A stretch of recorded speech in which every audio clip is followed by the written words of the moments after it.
बहुत दिनों की बात है। रामनगर गांव में एक दयालु नाथ नाम का पहलवान था। उसका नाम तो दयालु था, पर दया उसके स्वभाव में नहीं था। उसकी माँ का नाम सीता था। उसने मेहनत मजदूरी करके दयालु नाथ को पाल पोस कर बड़ा किया था। वो बेटा जो कि 10 वर्ष के बाद बड़े ही मन्नतों से पैदा हुआ था।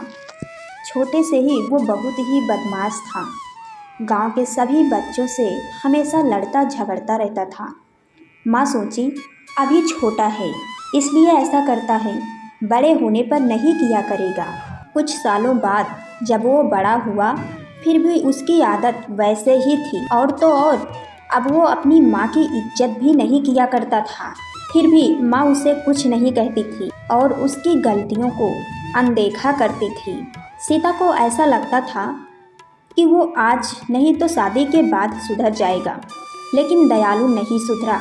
जब वो 20 वर्ष का हो गया तो वो और भी अत्याचारी बन गया।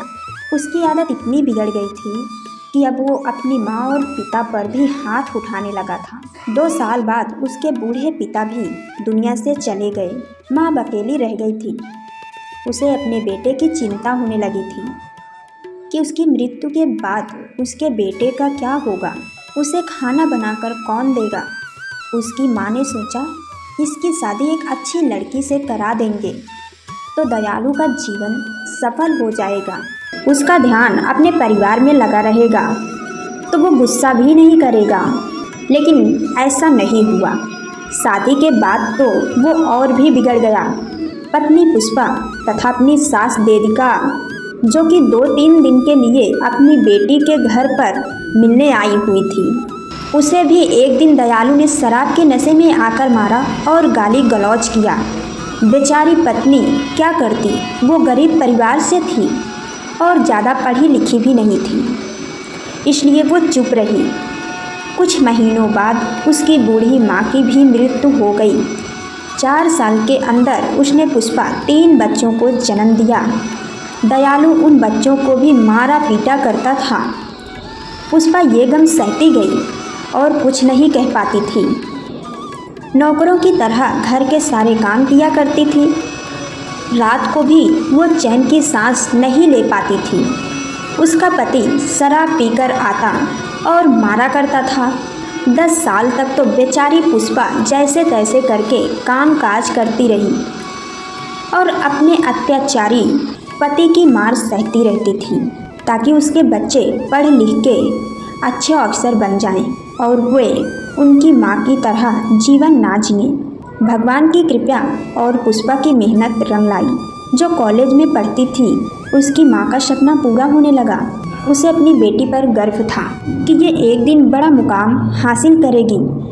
अचानक एक रोज़ उसके पिता शराब के नशे में घर आए।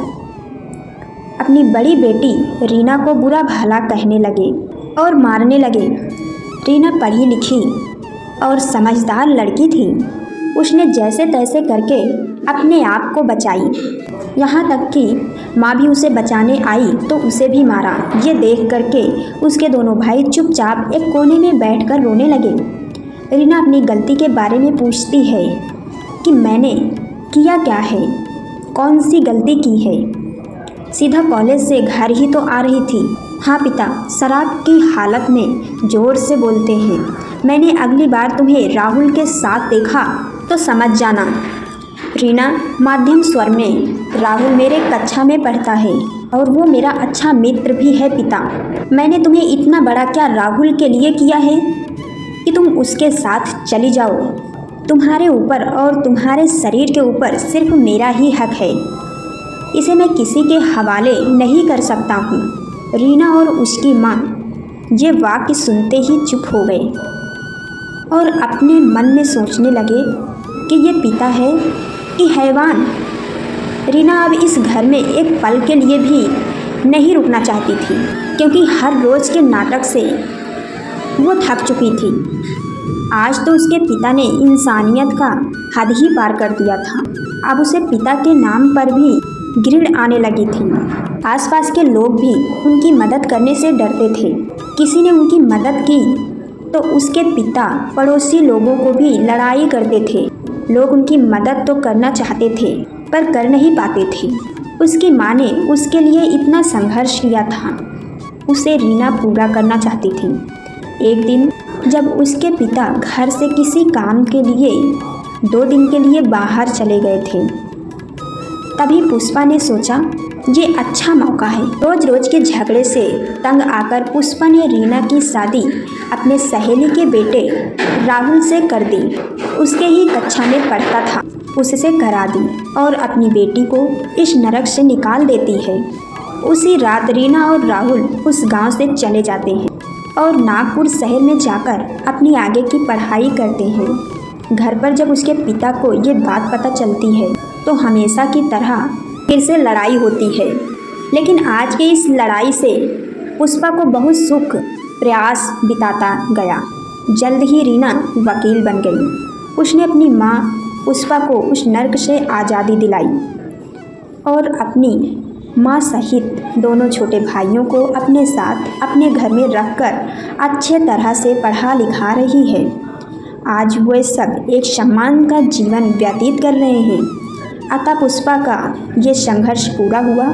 उधर उसके पिता अब अकेले अपनी ज़िंदगी जी रहे हैं। कोई भी उन्हें खाने के लिए नहीं देता है। जैसे तैसे वो पापी अपना जीवन जी रहा है।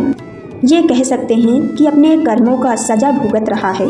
इसलिए ऐसा कहा जाता है कि धरती पर स्वर्ग और नर्क हैं। जो जैसा कर्म करेगा उससे वैसा ही भुगतान करना पड़ेगा। इसलिए सबके साथ अच्छा व्यवहार करना चाहिए ताकि हमारे साथ भी लोग अच्छा व्यवहार करें।